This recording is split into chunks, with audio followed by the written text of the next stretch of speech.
At Juliant, we're with you at every milestone, making it easier for you to shine.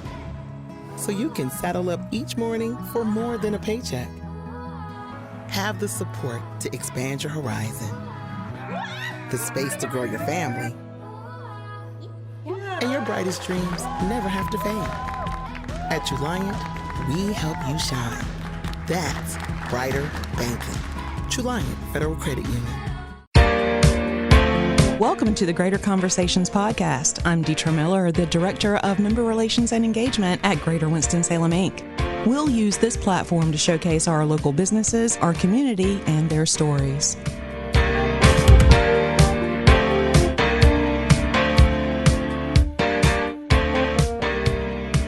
On the last episode, we were talking to the awesome Christy Spencer of JKS and Robert Hall. Let's get back to Deetra's conversation with Christy Spencer.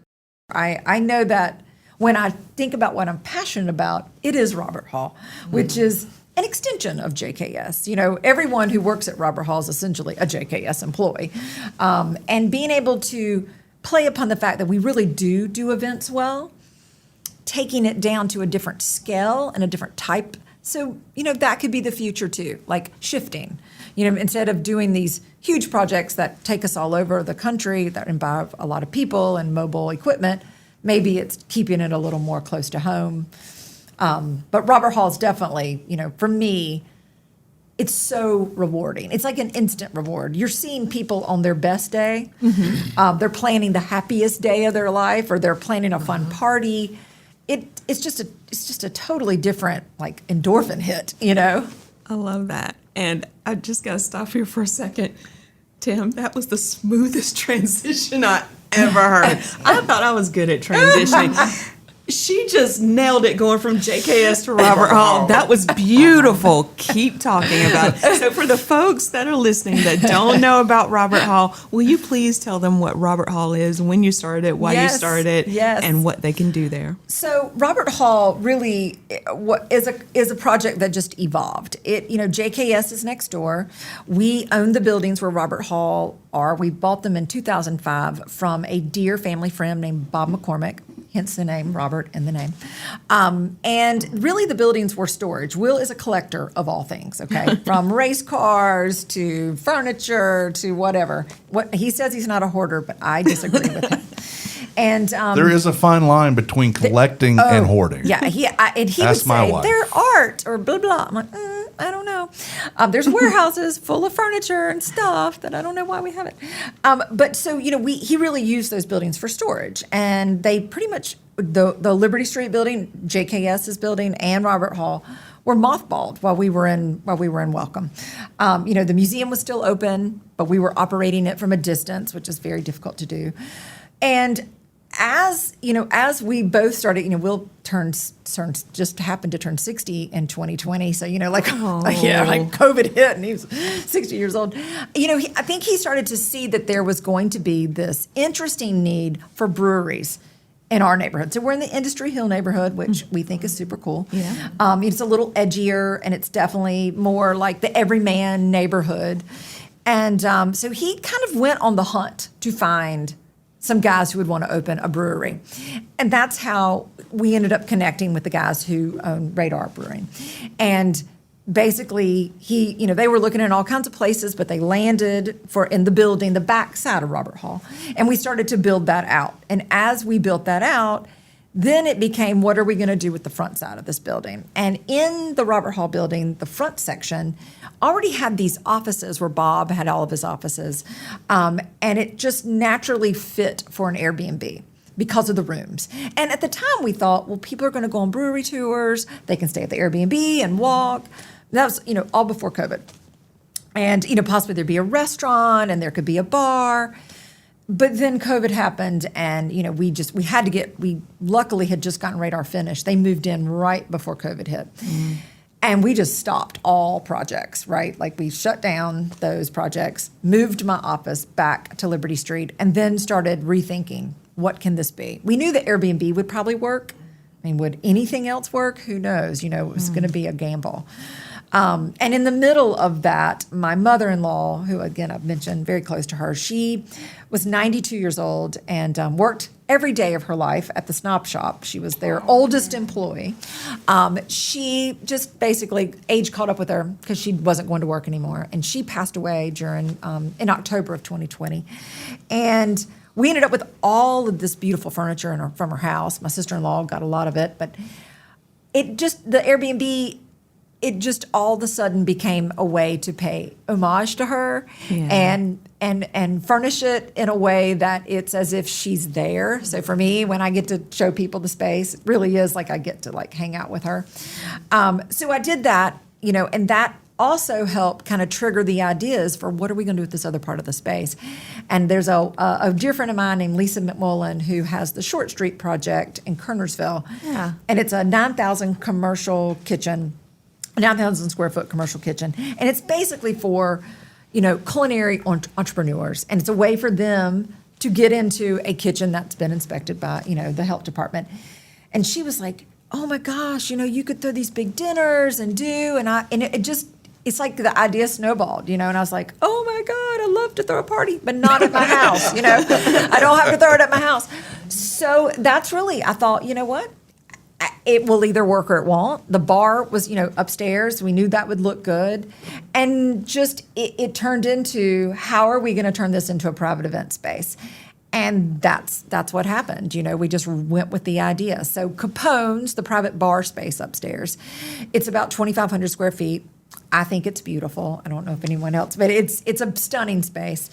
And it's perfect for whether you have a rehearsal dinner, if you had a corporate cocktail hour, a great place to socialize. It's definitely got a sophisticated, cool vibe to it. Mm-hmm. Downstairs is what we call the vault, because Capone's is upstairs, the vault's downstairs.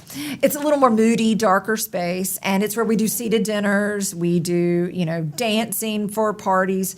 And then we have an outdoor garden space that's probably about 3,000 square feet of outdoor space. All of it together is about 6,500 to 7,500 square feet.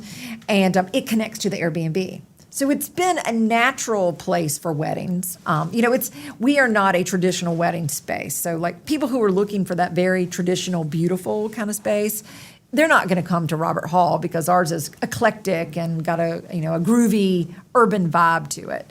But we've had just incredible celebrations there, from baby showers to just, you just wouldn't believe the parties. It's been so much fun. And someone else is planning the party, you get to just get to hang out and get to see it. And so it's evolved into that and creating a supper society. So we've got the Robert Hall Secret Supper Society. And what is that? So that is where you can join as a member. It's a $25 membership or a $50 membership. And basically the difference is the $50 members get first dibs at the tickets. I'm going to try to do 5 events this year, and the first one I'm super excited about.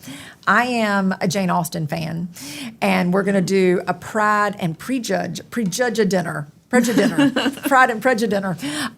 Tara, who is, she, I believe, runs the shop there for the Little Theater. She runs their costume shop. She has written this adaptation of Pride and Prejudice as like a theatrical presentation. So we're going to do like a dinner theater with like little snippets of it. And they're all going to be in costume. And we're going to let our guests, if they would like to dress in costume, they're going to have that opportunity. So that's, for me, getting to plan those kind of events, I mean, that's exciting because, give me Jane Austen, good food, and a chance to dress up. I mean, there we go. There you go. There you go. We're hosting with Brooke, Forsyth Woman. We're doing the Galentine's event, which is coming up next week. So if anyone loves their girlfriends, it's a great time to come out and celebrate. or if you don't, even if you can don't love your girlfriend, but I think it goes back to that girl power thing. Bring your girlfriends and celebrate y'all's day. Before Valentine's. So yeah, there's a lot of things, a lot of great things, as well as Greater Winston-Salem coming and doing their lunch series. We are super excited about that. It's being able to open up the space to organizations like y'all's and bringing in new people. that is really exciting to me. One of the reasons we offer like a nonprofit discount, it's for that reason. Because when you bring in nonprofits, you give them a great space to do a fundraiser or whatever it is they need to do. I mean, it's a win-win. You've got people in your space, and you're doing something for the community. So, it's been really exciting. And every day, we get inquiries, and it reaffirms that there's a need in our community for unique spaces. I mean, we have the Millennium Center, which is gorgeous, and we've got the Convention Center, which has also been redone and fantastic. But everyone needs spaces that kind of speak to the community and that are a little different. And so I feel like we've filled a spot, a need in our community, and I'm excited about it. You definitely have, and you've put so much work into it. It's absolutely gorgeous. I'm excited about our series that's coming soon. It's an honor for us, I'll be honest. Like when we get asked to host events like that, I mean, you're going to be bringing people not just from Winston-Salem, but from all over. Yeah. This gets to showcase Winston. And, I'm going to show up right. If I'm representing Winston-Salem, I'm going to show up right. Absolutely. Okay. I want you to share one thing, though. Okay. Why was Capone's name Capone? Oh, yes. Well, thank you for reminding me that. So, like I told you, Will collects odd things. And he bought this bar on eBay one night. He says he did not buy it on eBay, but I know that he did. Him and eBay, they have a problem. And he sent our guys up to a little town outside Detroit, Michigan, to pick up the bar. And when they went, it was in like a railroad switch station that was like abandoned, and they pull up, they've got a big trailer, and they're thinking, what in the world are we, where are we? And the gentleman that they get into the bar that shows in the bar is in pieces. We never saw it put together until it got put back together. It was always in pieces. We had a picture of what it should look like.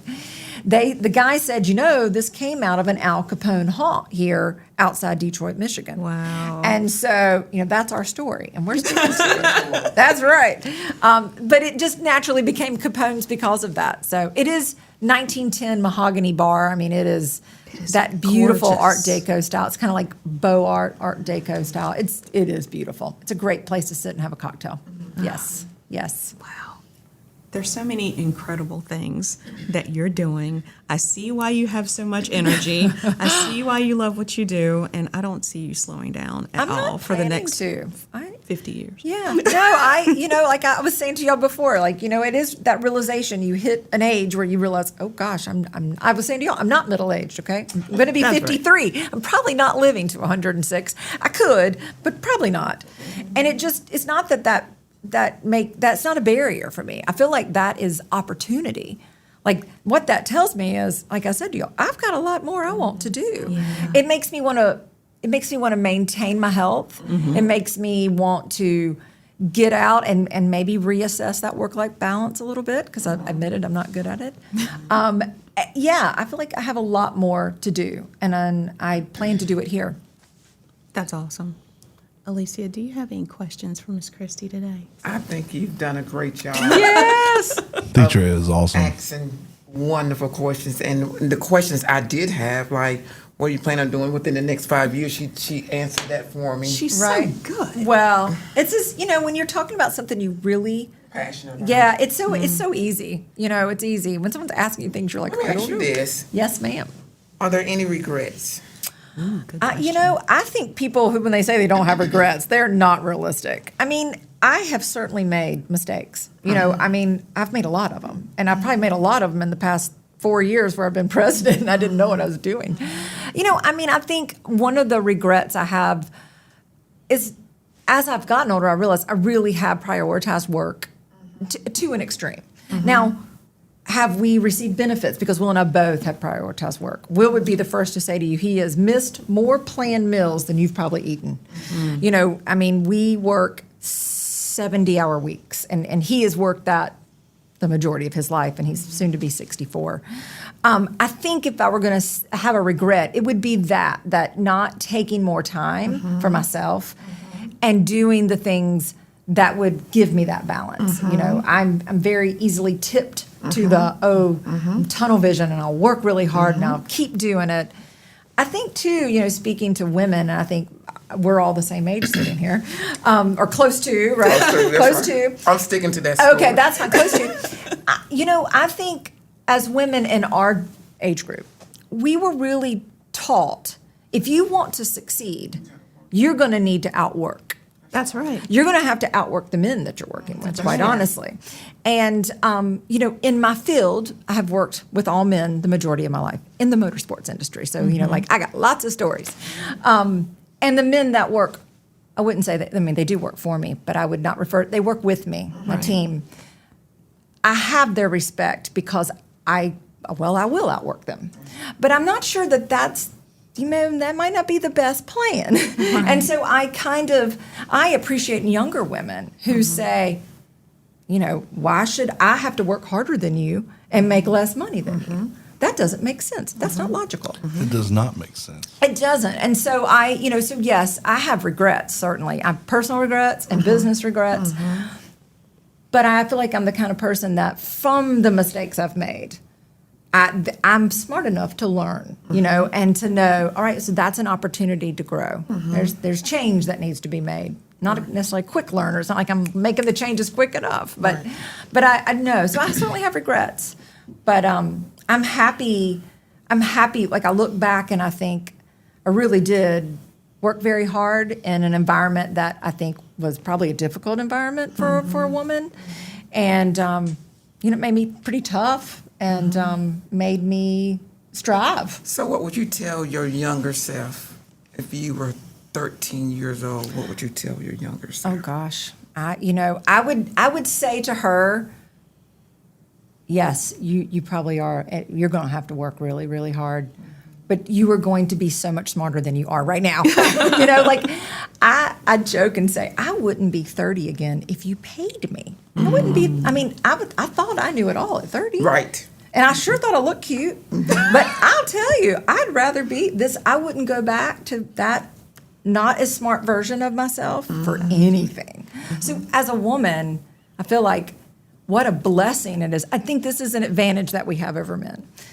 We as women have to constantly evolve, right? We go through so many changes. 1 minute you're a little girl, the next you're a young woman. The next you could be a mother, a wife. And you're working and a wife. Like men, those not just physical changes, but those emotional changes. They don't go through that many cycles. They go through puberty, and that's and that's hard enough.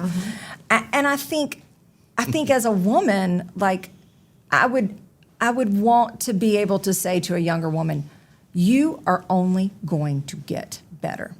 You are, even if it feels like you're not, you are going to get better. You are going to have to go through hard times and lessons.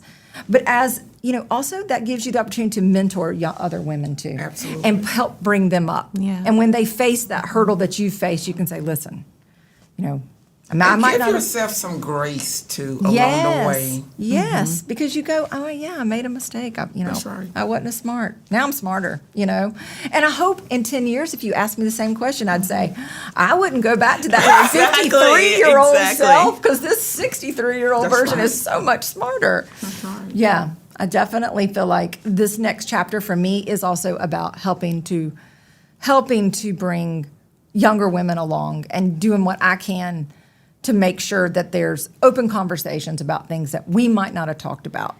I admire that in younger women because they don't stand for the same stuff that we probably put up with. And I like that. Absolutely. I feel That's like, true. gosh, good for them. Do you see new businesses on the horizon Here in Winston-Salem? for yourself? Oh, well, Something totally different. Kind of always. Like, I think Will and I are, I don't think we can help ourselves. I would say we're serial entrepreneurs. Like, we both are very creative people.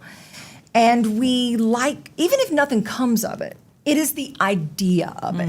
Like we talk about crazy stuff a lot. Like, so what do you think the key to success is for your businesses? I would say it is the drive of the two people who are, that's the I was about start. to say Christy Spencer. Yeah. Oh, well, no, I mean, it's the drive. I mean, I have an incredible team, and thank God for them, and that they're trustworthy and reliable. And that is the next step. It's got to be the person who drives and goes, oh, I see this and we can do this and not get spun out when something happens because, I had one of my employees come to I me. like that spun out. Yeah, like because you can't. They can't see you spun out. That's certainly. right. I had one of our employees come up to me. It's This also is a wrestling term. I mean, Yeah. not Is wrestling, a it? racing Okay. term. Oh, A it racing is because you term. get spun out, right? Yeah. And she asked me. She said, because she came to me with the problem, and I'm like, here's what we're gonna do. And she's like, how could you not let that be a big hurdle today? And I said, because I have 10 other problems that are actually bigger than that. Yeah. And so I have to prioritize. What am I going to let spin me out? Like, that is a problem that, yes, it's a problem, but I can probably find it. Let's work it. In 2 weeks, I might have to go back to it, but we're going to get through it right now. Because these other things, like, they're more demanding. That's right. I think that's what drives a business, is someone who's able to go, in this moment right now, this is what we're going to focus on. I'm going to absorb all this other ick over here, and I'm going to let you do what you do well.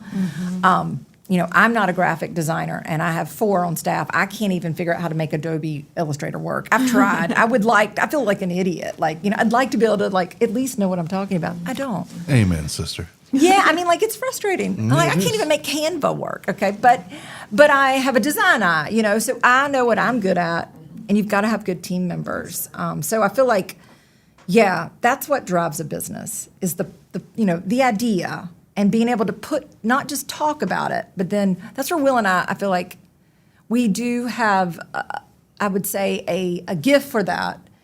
We can envision it and then turn it into something material. It takes both of us. It's not just me. It's him too. Both of us know what our jobs are. And I love having a business partner and a partner who I can play ideas off of. We definitely also, poo-poo each other's ideas. Like, that's stupid, or that's not going to work. But it's having someone that you can have that freedom to talk about just, what if we did this, And so I would say definitively there are other projects on the horizon. We've got to get through things that are happening right now, but the plan is really we got to get through the not so great stuff that's happening, on the backside. But there will be some, and it will definitely be happening in the Industry Hill neighborhood for us. That's we're very invested there. It's really something we are believers in, and so, we'll see what happens in the future, but I'd say there will be some cool stuff. We'll keep our eyes out. Please do. Y'all will know when it's happening. I'll definitely let you know. We'll definitely have you back on the show. Thank you. Thank you for having me, really. I'm so appreciative. Is there anything that we didn't touch on today that you want to share with everyone listening? One thing I didn't say, and I think most people know this about me, I am a native to Winston-Salem.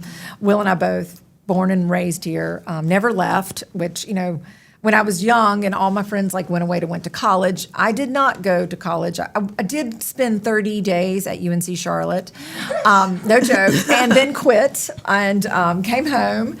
And it took me 6 years to get a degree from Forsyth Tech because I worked 2 jobs and went to school.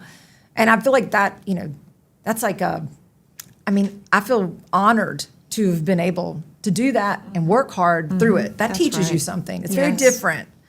So Perseverance. I didn't take the highway to where I was going. I decided to take the back road up the mountain where there's no paving, But Take the road less traveled. I took the road less traveled, and Will is definitely a road less traveled person too. So I being native to Winston-Salem, growing up here, seeing our community grow and change. It makes it all the more special. I love it when people say to me, I moved from wherever to Winston-Salem. It makes me want to pull them aside and go, I want to know everything about you. Tell me why. And I know why I'm here. This is where I was born and I never left. But I love hearing those stories. That's what we have to cultivate. Because if we have to figure out why people are moving here and make more of that happen. Yeah. Absolutely. I love it. Christy, thank you again for being here today. Thank you. Alicia, thank you Yes, for Alicia. co-hosting today. My pleasure. If everybody could see, she has this fantastic Chanel-esque sweater on, and she looks really, really sassy today. I love you, Christy. She looks sassy every day. She does. And Christy has on her Galentine's. I do. I'm wearing pink, channeling for Galentine's Day. Yes, that's amazing. Well, for everyone listening, until next time. We know you enjoyed this podcast today. So join us for the next episode of Greater Conversations. By the way, you can follow us on social media. We're on Facebook, Instagram, Twitter, and LinkedIn. Be sure to smash that subscribe button. Also, be sure to visit our website at winstonsalem.com. The views and opinions stated in this podcast are solely those of the contributors and not necessarily those of our sponsors, distributors, or hosting companies. This podcast is copyrighted and cannot be reproduced without expressed written consent of Greater Winston-Salem, Inc. or your toast.